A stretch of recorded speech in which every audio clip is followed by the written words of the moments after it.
So Roger, you missed out on this tournament last year. You're back at your hometown tournament. How excited are you to be back here?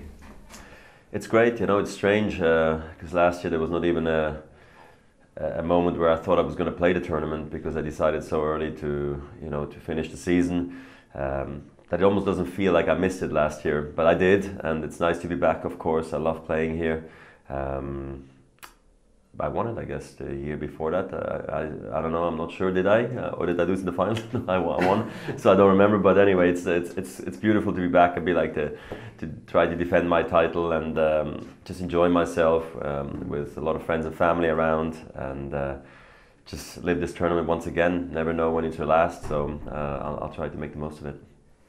When you made the decision to play a more limited amount of tennis this season, did you ever imagine when you made that decision that you'd be battling with Rafa for world #1 at this point in the season? No, because I thought that Murray was going to have a great season, and Novak as well. So they were going to be 1 and 2 fighting for world #1 rankings.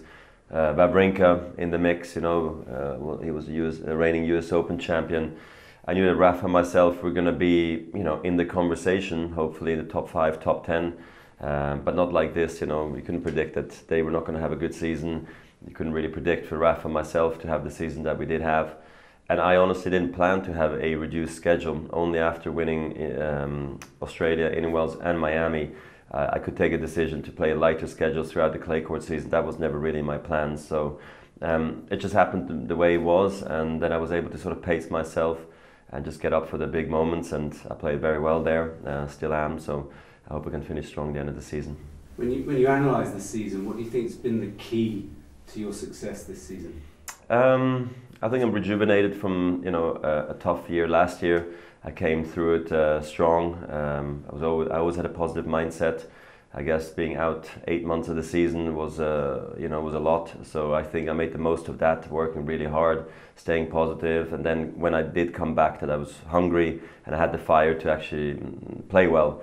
And in the big moments, I was calm, I was composed, I believed I could do it, and and I guess because I had extra energy, because I wasn't just worn out from so many matches. Actually, I was fresh, and all ended up perfect. So I can't believe it right now. It's an approach that's worked. Are you already thinking of a similar approach for next season?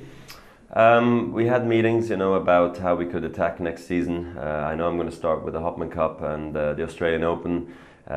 Some tournaments are set in stone, some others I'm just trying to find out what the best solution is for my playing schedule, for my family, for my body, for my mind. What am I in the mood to do? Because at this stage of my career I also need to do the things I want to do, and not because I have to do them. So I'm looking at all the options, but could be something similar, could be something totally different. At this point I don't know yet.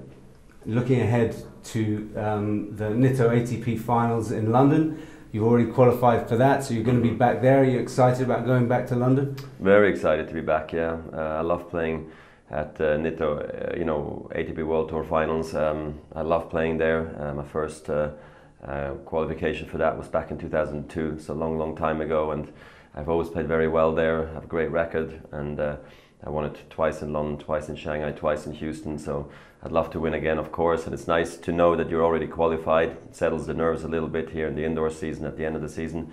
So I hope to be really healthy for that, because that's the big goal for me at the end of this season, trying to win that. It would be amazing, finish to the season, but I know other players have the same idea, so we'll see what happens.